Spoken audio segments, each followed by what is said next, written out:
ಹರೇ ಶ್ರೀನಿವಾಸ. ನಮಸ್ಕಾರ ಬಂಧುಗಳೇ. ಅಧಿಕ ಮಾಸದಲ್ಲಿ ಪ್ರತಿನಿತ್ಯ ಕೊಡಬಹುದಾದ ದಾನಗಳು.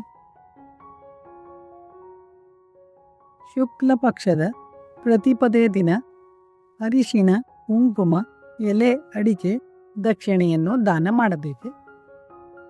ದ್ವಿತೀಯ ದಿನ ಅಂದರೆ ಬಿದಿಗೆಯ ದಿನ ಕುಂಕುಮ, ಅರಿಶಿಣ, ಎಲೆ, ಅಡಿಕೆ, ದಕ್ಷಿಣೆಯನ್ನು ದಾನ ಮಾಡಬೇಕು. ತದಿಗೆ ದಿನ ಕೊಬ್ಬರಿ ಸಕ್ಕರೆಯನ್ನು ದಾನ ಮಾಡಬೇಕು.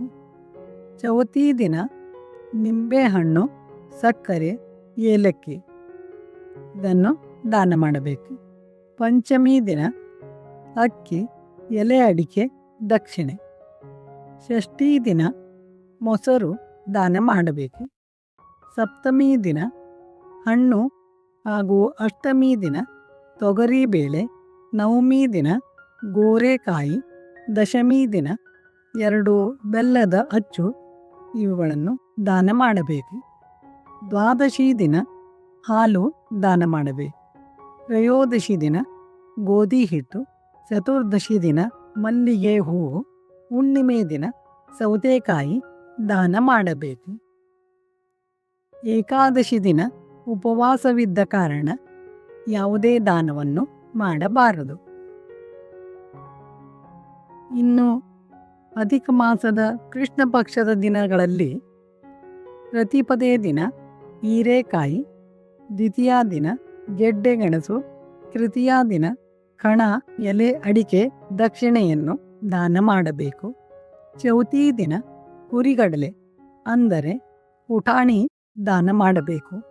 ಪಂಚಮಿ ದಿನ ಕಡಲೆಕಾಯಿ ಬೀಜ ಇದನ್ನು ದಾನ ಮಾಡಬೇಕು. ಷಷ್ಠಿ ದಿನ ರವೆ, ಎಲೆ, ಅಡಿಕೆ, ದಕ್ಷಿಣೆ. ಸಪ್ತಮಿ ದಿನ ಶ್ರೀಕೃಷ್ಣ ಸಮೇತ ತುಳಸಿ ದಾನ ಮಾಡಬೇಕು. ಅಷ್ಟಮಿ ದಿನ ಹತ್ತಿಯನ್ನು ದಾನ ಮಾಡಬೇಕು. ನವಮಿ ದಿನ ಕಡಲೆ ಹಿಟ್ಟು ಹಾಗೂ ದಶಮಿ ದಿನ ಗಾಜಿನ ಬಳೆಗಳನ್ನು ದಾನ ಮಾಡಬೇಕು. ಏಕಾದಶಿ ದಿನ ಉಪವಾಸವಿದ್ದರಿಂದ ಏನನ್ನೂ ದಾನ ಮಾಡಬಾರದು. ದ್ವಾದಶಿ ದಿನ ಹೆಸರುಬೇಳೆಯನ್ನು ದಾನ ಮಾಡಬೇಕು. ತ್ರಯೋದಶಿ ದಿನ ಅವಲಕ್ಕಿಯನ್ನು ಹಾಗೂ ಚತುರ್ದಶಿ ದಿನ ಕಡಲೆಕಾಯಿ ಎಣ್ಣೆಯನ್ನು ಹಾಗೂ ಅಮಾವಾಸ್ಯೆ ದಿನ ಕಡಲೆಬೇಳೆಯನ್ನು ದಾನ ಮಾಡಬೇಕು. ಯಾವುದೇ ದಾನವನ್ನು ತಮ್ಮ ಯಥಾಶಕ್ತಿ ಮಾಡಬೇಕು. ನಮ್ಮ ಮುಂದಿನ ವಿಡಿಯೋದಲ್ಲಿ ಅಧಿಕ ಮಾಸದಲ್ಲಿ ಮಾಡಬಹುದಾದ ಕೆಲವು ಸುಲಭ ವ್ರತಗಳು, ದಾನಗಳು ಹಾಗೂ ಅದರ ಫಲಗಳನ್ನು ತಿಳಿಯೋಣ.